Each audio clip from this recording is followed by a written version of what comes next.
Bonjour chers élèves, j'espère que vous allez bien. Aujourd'hui, on va faire le chapitre 5, les lentilles minces. Donc on va commencer ce chapitre par la situation suivante. Observez bien les photos ci-dessous, puis répondez à la question suivante. Donc on a plusieurs objets, lunettes, loupe, caméra, télescope, microscope et un vidéoprojecteur. La question c'est quel est l'élément commun entre ces différents objets. On remarque bien que tous ces objets contiennent des lentilles minces. Par exemple, lunettes contient deux lentilles minces. Alors, c'est quoi une lentille mince? On prend plusieurs lentilles minces. Donc, on remarque que toutes ces lentilles sont constituées d'une matière transparente et homogène. Homogène, ça veut dire une seule matière. Généralement, on utilise le verre ou bien le plastique. Aussi, on remarque que toutes ces lentilles sont limitées par deux surfaces. Soit les deux surfaces sont sphériques, yani كروية, ou bien une sphérique et l'autre plane. Par exemple, si on prend les 4 premiers lentilles, on remarque qu'ils sont limités par deux surfaces sphériques. Voilà, deux surfaces sphériques. Par contre, les deux dernières lentilles minces sont limitées par une surface plane et l'autre sphérique. Voilà, une sphérique et l'autre plane. Donc, on peut écrire une lentille mince est un bloc, ça veut dire un objet, constitué d'un milieu transparent et homogène, verre ou plastique, limité par deux surfaces dont l'une au moins n'est pas plane. Ça veut dire soit les deux sont sphériques ou bien une plane et l'autre sphérique. On passe à la deuxième partie, type de lentille mince. Donc on va classer ces lentilles minces selon le tableau suivant. Le premier type, c'est les lentilles à bord mince, الجوانب الرقيقة, et de centre épais, والوسط السميك. Deuxième type, lentilles à bord épais, الجوانب السميكة, et de centre mince, الوسط رقيق. Donc la première lentille, c'est une lentille à bord mince et de centre épais. La deuxième est une lentille à bord épais et de centre mince. La troisième est une lentille à bord mince et de centre épais. La troisième ou bien la quatrième, c'est une lentille à bord épais et de centre mince. Puis, c'est une lentille à bord épais et de centre mince. Et la dernière, c'est une lentille à bord mince et de centre épais. Donc, on peut distinguer les lentilles en deux types. Le premier type, c'est les lentilles à bord mince et de centre épais. Et le deuxième, c'est les lentilles à bord épais et de centre mince. On dispose de deux lentilles. La première est une lentille à bord mince et de centre épais. Et la deuxième est une lentille à bord épais et de centre mince. Donc, lorsqu'un faisceau de lumière parallèle traverse la première lentille, ils se convergent. C'est pour cela on appelle cette lentille une lentille convergente. Et lorsqu'un faisceau de lumière parallèle traverse la deuxième lentille, il se diverge. C'est pour cela on appelle la deuxième lentille une lentille divergente. Généralement, toutes les lentilles à bord mince et de centre épais sont des lentilles convergentes. Et toutes les lentilles à bord épais et de centre mince sont des lentilles divergentes. Donc on peut distinguer deux types de lentilles minces. les lentilles convergentes et les lentilles divergentes. Maintenant, si on lit un texte à travers une lentille convergente, il apparaît plus grand. Par contre, si on le lit à travers une lentille divergente, elle apparaît plus petit. On passe maintenant au symbole normalisé de chaque lentille. Donc, le symbole normalisé de la lentille convergente, c'est celui-là. Deux flèches dirigées vers l'extérieur. Ça veut dire que les bords sont minces et le centre épais. Et le symbole normalisé de la lentille divergente, c'est celui-là. Deux flèches dirigées vers l'intérieur. Ça veut dire les bords sont épais et le centre mince. Donc chaque lentille, que ce soit convergente ou bien divergente, possède un centre de symétrie, مركز التماثل, appelé centre optique.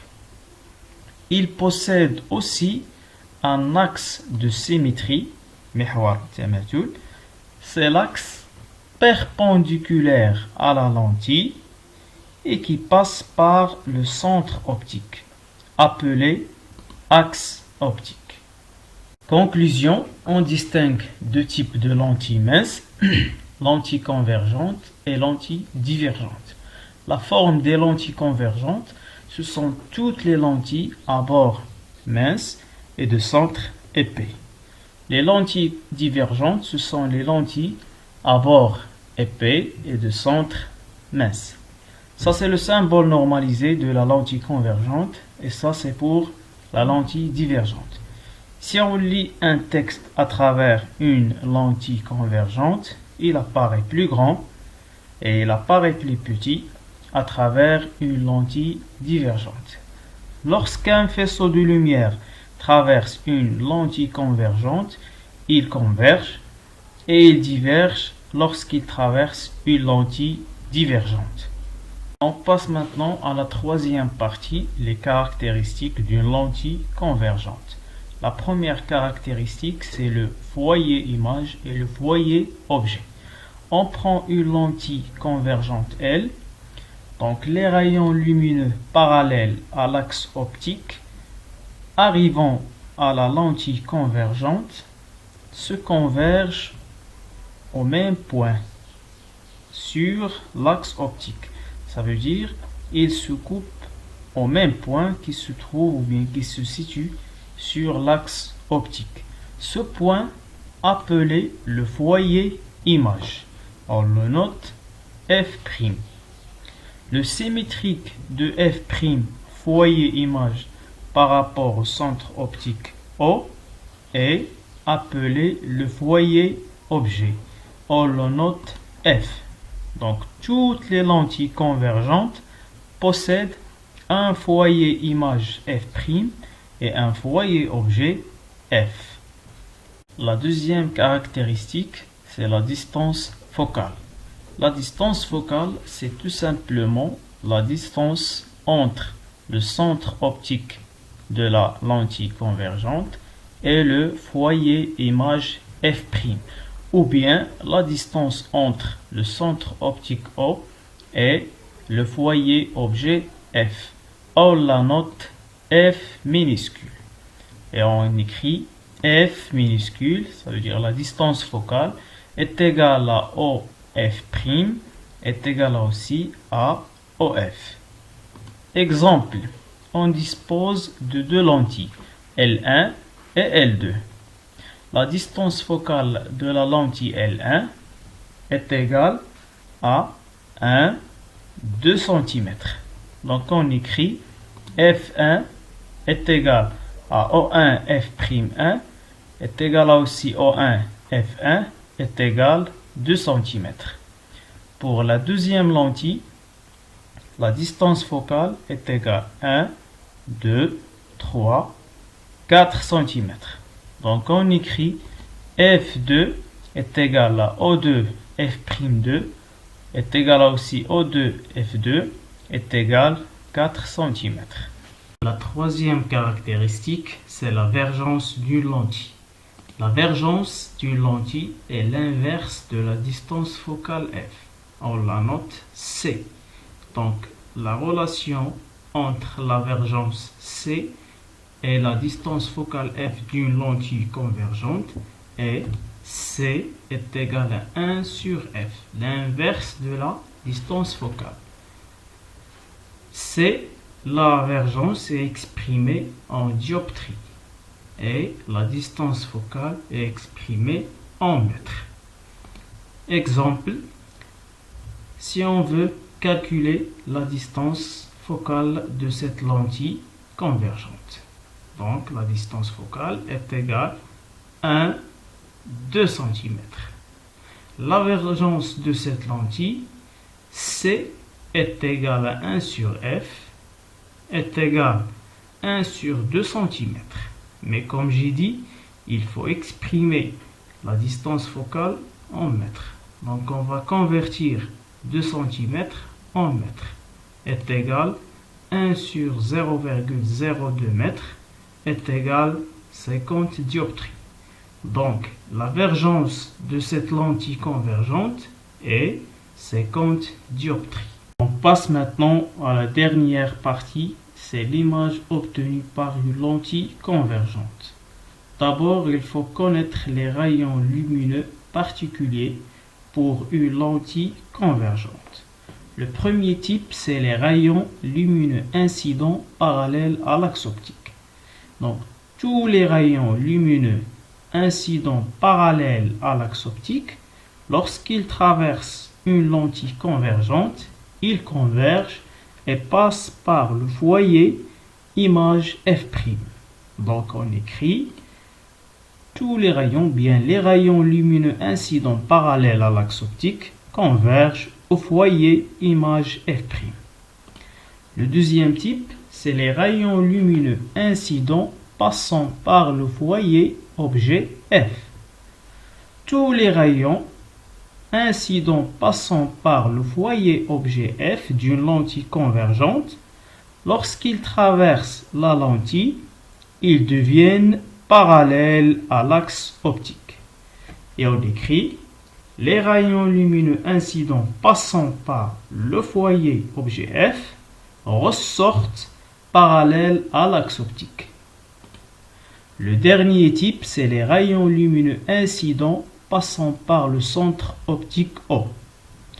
Tous les rayons incidents passant par le centre optique O d'une lentille convergente ne subissent aucune déviation. Ça veut dire ne convergent pas. On écrit les rayons lumineux incidents passant par le centre optique O ne subissent aucune déviation. On passe maintenant à la construction géométrique de l'image. On place un objet AB verticalement sur l'axe optique d'une lentille convergente L, telle que la distance OA est supérieure à 2F. Ça veut dire le double de la distance focale. Par exemple, ici, la distance focale de cette lentille égale à 3 cm. Le double, c'est 6. Donc, on place par exemple l'objet AB à une distance égale à 7 cm du centre optique O. Pour tracer l'image de AB, on utilise les rayons particuliers. On commence par le plus simple, c'est le rayon issu du B passant par le centre optique. Ce rayon ne subit aucune déviation. En utilisant notre rayon, c'est le rayon issu du B parallèle à l'axe optique. Lorsqu'il traverse la lentille, il se converge et passe par le foyer image F'. L'intersection des deux rayons, c'est l'image du point B. On la note B'. On peut ajouter le troisième rayon, c'est le rayon issu du B et qui passe par le foyer objet F. Lorsqu'il traverse la lentille convergente, il devient parallèle à l'axe optique et il coupe les deux rayons au même point. Mais il suffit seulement d'utiliser deux rayons. Pour tracer A' l'image de A, on fait la projection orthogonale de B' sur l'axe optique et on obtient A'. Et enfin, on trace l'image A'B' de l'objet AB. Donc cette image, elle est renversée et réelle. Pourquoi elle est réelle? Car elle se trouve dans ce plan. Toutes les images qui se trouvent dans ce plan, ça veut dire le plan qui contient le foyer image F', ce sont des images réelles. Donc on écrit l'image A'B' est une image réelle et renversée ou bien inversée. On compare maintenant AB, ça veut dire la taille de l'objet et la taille de l'image, A'B'. Donc on remarque que la taille de l'objet est supérieure à la taille de l'image. Et on compare aussi la distance OA avec la distance OA'.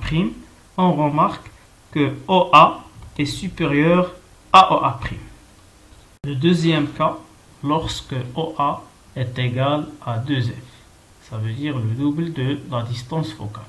La distance focale de cette lentille est égale à 3 cm, donc OA est égal à 6 cm. Pour tracer l'image de AB, on utilise deux rayons lumineux particuliers, issus du point B. Donc lorsque ces deux rayons traversent la lentille convergente, ils se coupent en un point, c'est le point B'. Et c'est l'image de B. Pour tracer A' l'image de A, on fait la projection orthogonale de B sur l'axe optique et on obtient A'. Et à la fin, on trace l'image A'B'. Donc cette image obtenue est une image renversée et réelle. On écrit l'image A'B' est une image réelle et renversée. On compare maintenant la taille de l'objet et la taille de l'image. Donc, on remarque que AB est égal à A'B'. On compare maintenant la distance entre le centre optique et l'objet, ça veut dire la distance OA, et la distance OA' entre le centre optique et l'image. Donc la première distance est égale à 6 cm et la deuxième distance est égale à aussi 6 cm. Donc on écrit que OA est égal à OA'.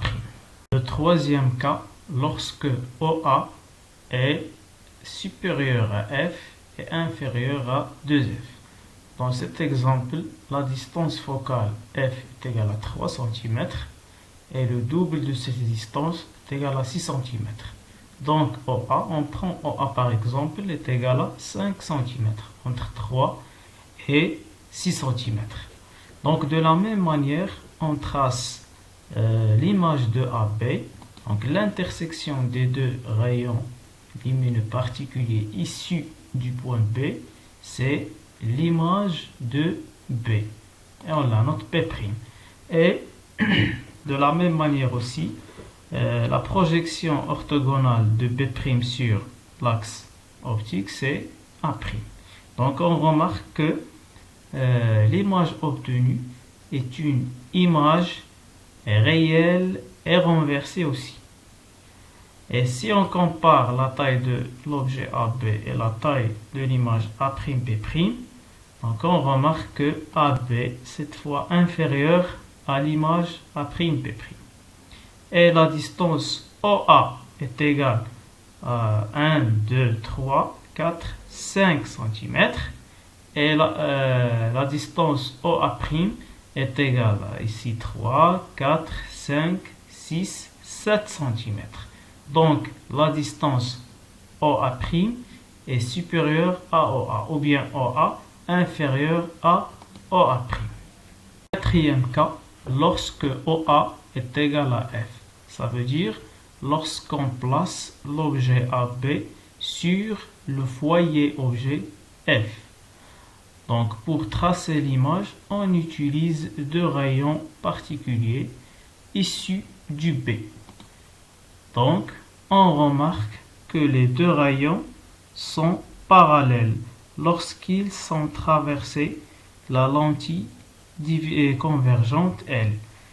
Donc, ils ne se coupent pas. Alors, dans ce cas, on n'obtient pas d'image car on n'a pas l'intersection des deux rayons. Le dernier cas, lorsque OA est inférieur à la distance focale. Donc, on utilise deux rayons particuliers pour tracer l'image de AB. Lorsque ces deux rayons traversent la lentille convergente, ils s'éloignent. Ça veut dire qu'ils ne se coupent pas dans ce plan. Mais, si on fait le prolongement de ces deux rayons dans le deuxième plan, le prolongement se coupe. Et le point d'intersection, c'est le point B', l'image de B. Je répète, il faut faire le prolongement de ces deux rayons dans le premier plan. D'accord? Et pour obtenir l'image de A, on fait tout simplement la projection orthogonale de B sur l'axe optique. Cette fois, on obtient une image droite, n'est pas inversée ou bien renversée. Cette image, elle est virtuelle. Toutes les images qui se trouvent dans ce plan, ça veut dire le plan qui contient le foyer objet, ce sont des images virtuelles. Virtuelles, wahmiya, yani غير حقيقية. Et les images qui se trouvent dans le plan qui contient le foyer image, ce sont des images réelles, حقيقية. Donc on écrit l'image A'B' est une image virtuelle et droite. On compare maintenant la taille de l'objet et la taille de l'image. On remarque que la taille de l'objet est inférieure à la taille de l'image. On écrit AB inférieur à A'B'. Et la distance OA est inférieure à la distance OA'. Merci pour votre attention. Je vous souhaite une bonne journée. Wassalamu alaikum wa rahmatullahi ta'ala wa barakatuh.